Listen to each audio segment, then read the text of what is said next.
In this video, we will focus on how to filter dates on a chart with two inputs. So basically do a date between. So for example, if I select here 26, you can see it changes here. And if I would select here instead of 31, which is right now, let's put it on 29. You will see here it will change as well nicely. And then we can change this again to 27. There we are. And of course, we could go back here to 25. And then you can see it shows 25 here and shows back 29. It even shows here the matching values here. 25 is 1. And if I get 26 again, you will see here now it will be number 2. And this will be quite useful because with this you can filter a chart between specific dates. So let's start to explore how to do this.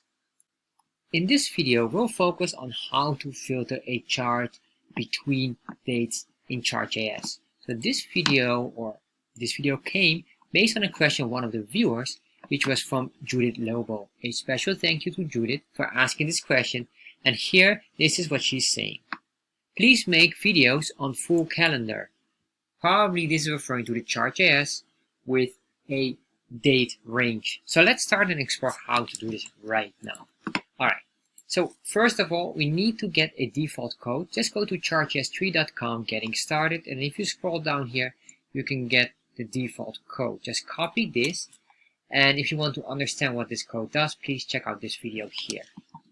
Alright, I'm going to paste this in here, and once I paste it, I'm going to cut out the title here, replace this title with that one. Save, refresh, there we are. So we have now a simple bar chart here, and we will be working on this. We have to do some adjustments, but what I want to do first is have two inputs here. These inputs are very straightforward. So we're going to put in here. These two inputs, one will be starting date, other one will be ending date. So we say here input, then we say type equals date, then we say ID equals start date. That will be very straightforward. And then we have here another one, input type equals date, and ID will be ending date or end date. Alright, so we have these now, we save this here, there we are, beautiful. So what we need to do now is basically this. We need to create a function here, or we say here on change. We can say here this on change equals. Then we need to trigger that specific function here. Let's say here filter data. I'll just give it a very straightforward name, nothing fancy, but that will be a function name. So once I save this here, we have the function. Nothing happens. All right. So there are two things we need to do here. First of all, we're going to work with the labels here because we're going to pinpoint those. And secondly, we're going to work with the data here. What we need to do here is create a constant, and this constant will consist of the labels value, which will be equal to this, and then all of the labels, this array basically. So we're going to put it in here, semicolon, and here we will say labels equals labels. Same we will do here with the following, and here we will put in here data, but I cannot use a constant of data because we already have an existing constant here. So this will be data points, which is a very descriptive term for our data here. So I'm going to cut it out, put it in here, but I will, for demo purposes, I will make a very simple data so we can easily check if everything is working. So I'm going to number them incrementally from 1 up till 7. So that will be fine. And it's easy for us to confirm if later on the data is adjusting. Alright, so we have this here. What we're going to do in the labels is we're going to put in the dates. And I'm going to take the dates from this current month or period or week. So we say here, this needs to be a specific date that will be on year. So we say 2021, sorry. Then we say here August. And this could be, let's say, 25 August.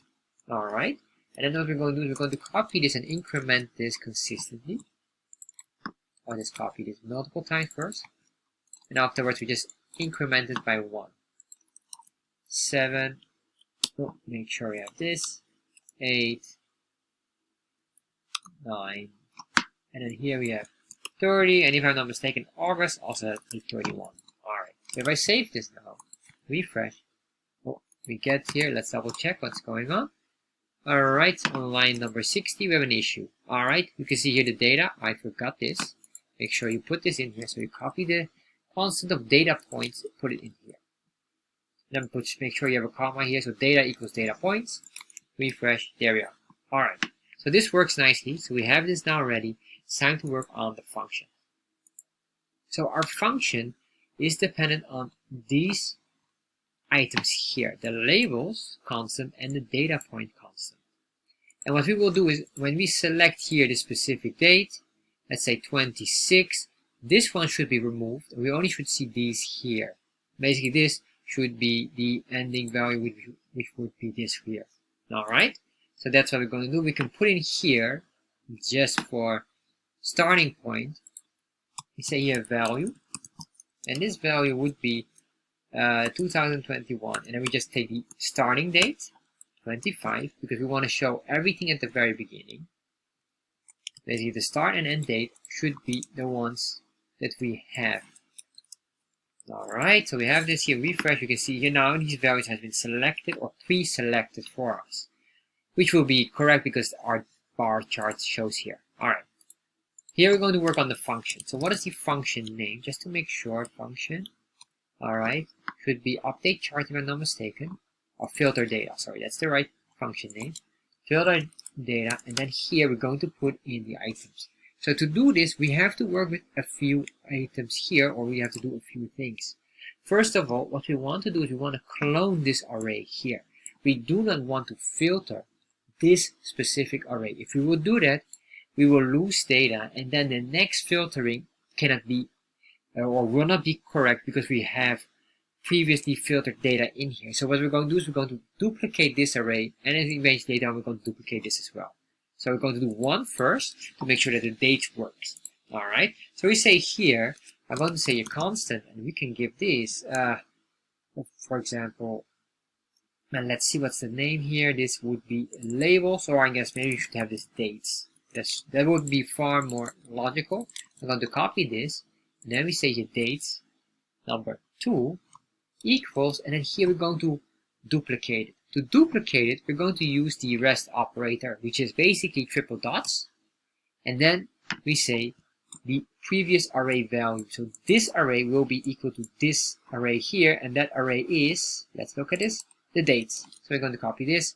So triple dots dates. Alright, very simple. And you will see here console log. This rest operator is a ES6 command. So this is a new one to quickly duplicate or clone arrays. So if I save this now, refresh.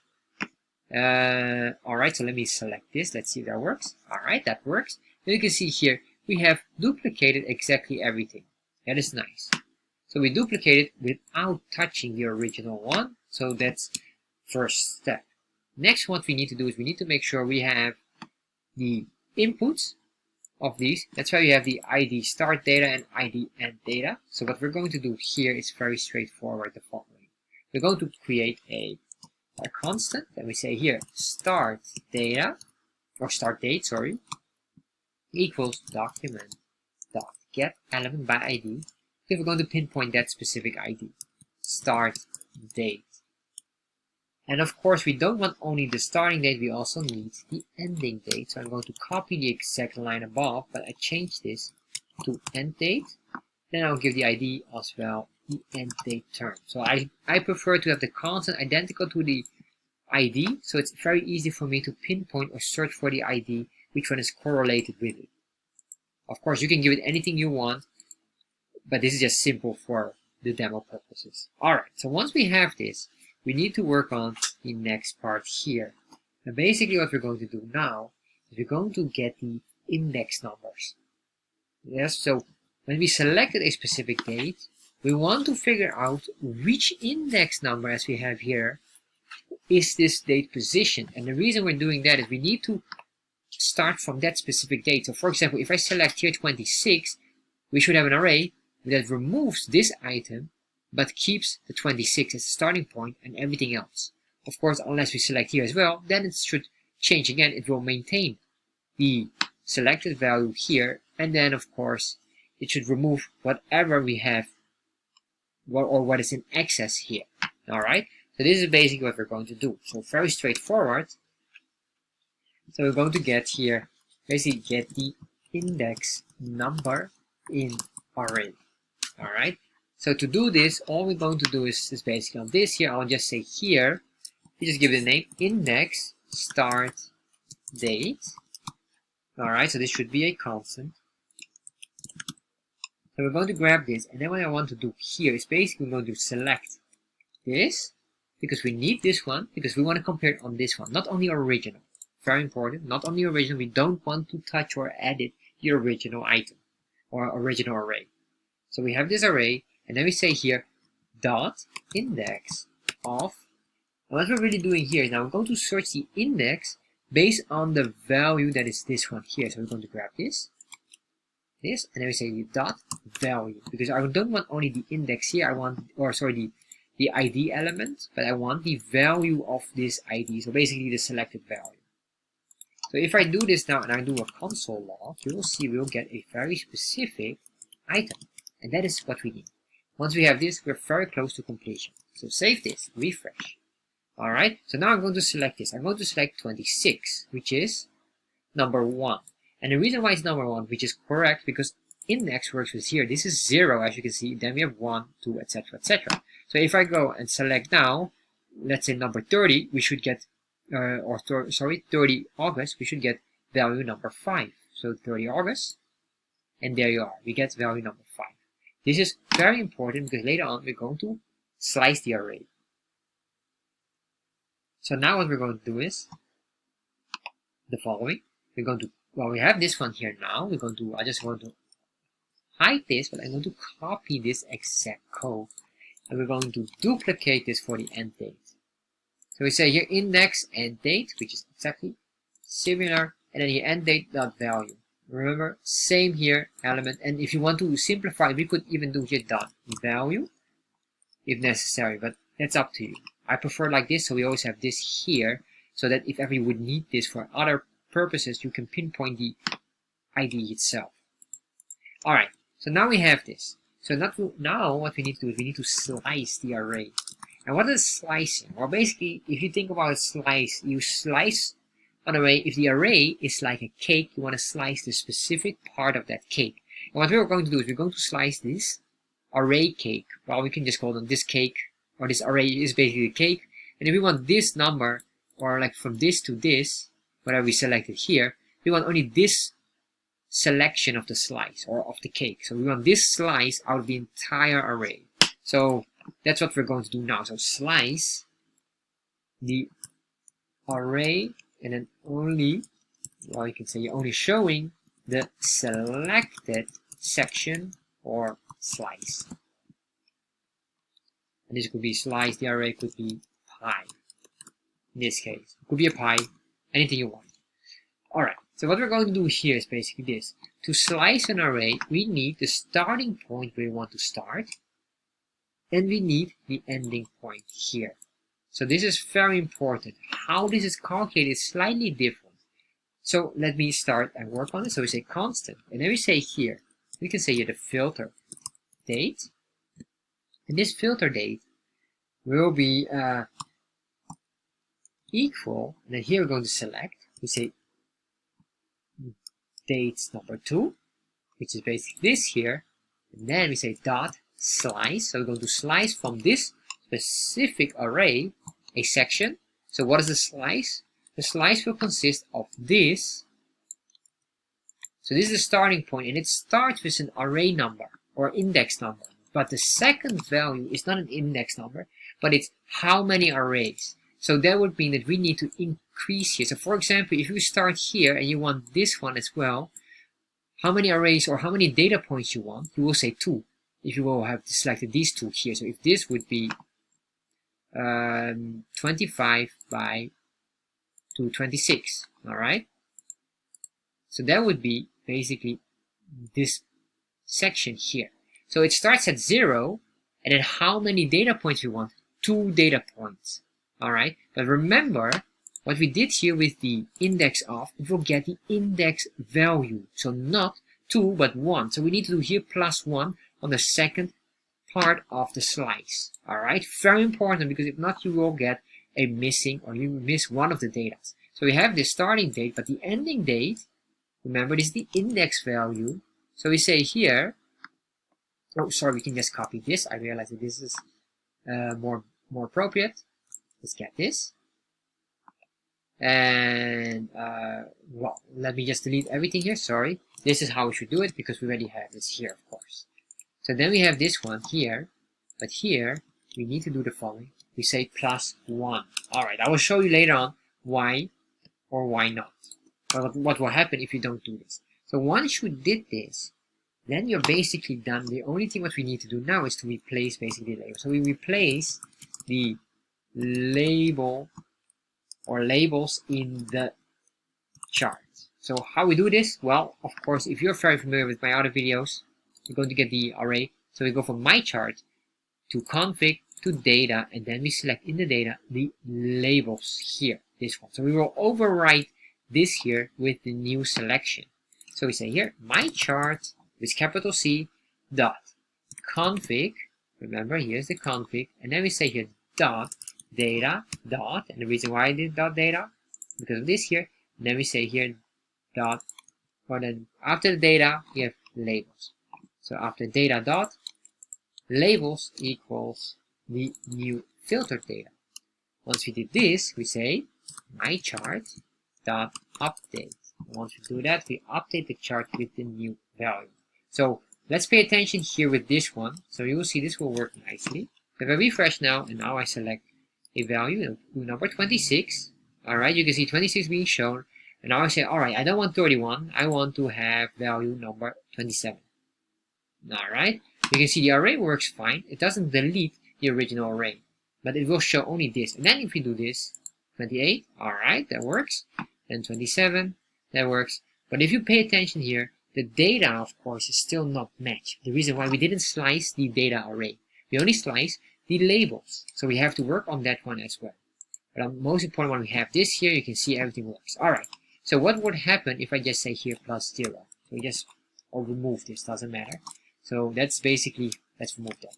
So you will see the difference. So we start here with 30, or let's select 30 here. The moment we select 30, because the array here has different values, it only counts, with 30 is 5, so it only counts 5 data points. So 1, 2, 3, 4, 5, instead of, so it miscalculated because it doesn't count as 0. So that's why 30 doesn't show 30 but 29. So this is the reason why we're doing the +1 here, just to make sure it shows everything, because the calculation of the slice structure, the way they are calculated is slightly different on this specific value. Alright, so now you know this.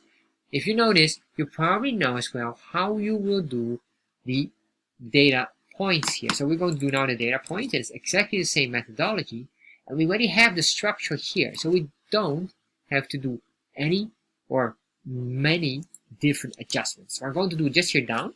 So you have it. So you will see very clearly now the data points. I'm going to select this data points, and then I will say here, first of all, we're going to do here constant, and then we can say here data points number 2 equals rest operator ES6. That's ES6, remember that. And then we say here data points number 1 for that one. All right, so once we have this, the next thing what we want to do here is we say here constant, and this constant will be basically the filter date, but instead of filter date, I'll just say here filter well, maybe data, that's fine, or data points, doesn't matter. Let's say, let's give this filter data points. That would be more appropriate, just to make sure that's consistent. All right, equals. What does it equal? Well, very similar to previously. Basically here, this specific formula, everything can be matched. And the reason why you can match it completely, because this and this data points here are exactly the same. If you would have not an equal data point here, you have to work on it differently. And that is not, in this video, it's not possible to do that because we're using the rest operator to duplicate or clone the array. And this can only clone these types of array. This is very important. So if you would have a more complicated one where you would say, oh, we have like this, yeah, well, this, and then we do this, it says X, that, comma y date, whatever the date would be. That is not possible because you get it is like a nested array. Nested arrays are not possible to clone through this. So this is only a very straightforward basic array that what you're cloning here. So this is why this structure works with how we're doing it right now. Alright, so we have this now. So the next thing what I want to do here is eventually just update the data points. So how do we do this?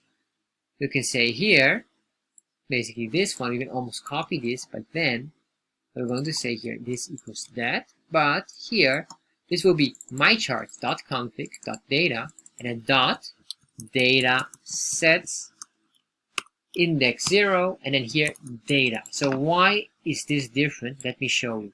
So we go from mychart to config, then dot data, and then in the data, as you can see here as well, we go into data sets, and in the data sets we go here to data, which is the data points. Alright, so once we have this, make sure that the update is moved down from this part here, and we can save this, and let's double check if our values are correct. We can see this quickly because our values are matching from 1 to 7. So refresh, select now. Alright, so we see something happening and probably not what I want. So let's double check what is going on here. Alright, we have this, that is correct. Filter data points. Alright, so you can see here the mistake. I duplicated this without paying attention on dates here. This should not be dates number 2. No, it should be data points number 2. Of course, so this is the reason why it gets an error, because we're overruling twice the same data. And that's not allowed. So now we'll go back, do it again. There we are. So now we selected that. You can see number 26 has a data point of 2, which is correct because you can see here data point of 2. Number 25 is 1, and we can do this here. So let's move this all up to 30, and there we are. So we have this, and we have that one. Here, this works very nice. So if I go back here, this works, and of course you could be able to go here, and this will create, of course, a weird result because you have to change this. To do this properly, what you could do here is maybe to do a min and max on the dates on the input, and then you can fine tune it more. However, this is the most important one, so if we can just change it again, there we are, and let's do it again. Play around with it, you can see this here, we can remove this, and then it will be all fine. So this is very, very important. Oh, there we are, let's move this. We have this structure, we did all the console logs removed, clear. One more time just to be sure. 27, alright, 27 is value number 3, it's correct. Put this on 29, get 3 data points here, value number 5. 30, there we are. And this is basically how you can play around and filter your data based on a date, or basically between 2 specific dates. So if you like this video, I have another video that I highly recommend you to check as well, which is we're going to data structures. So if you are here, I would highly recommend you to check out this specific video, which is data structures in Chartjs, because with that you can go even more advanced. We don't duplicate like a shallow, basically we call this a shallow array. This is a shallow array because there's only one level. But with the other one, we are working with data structures. We're going more advanced, and you can use this as well here, which combines the value of this together with that one here. And that is very powerful. Highly recommend you to check out this video. The link will be popping up as well here.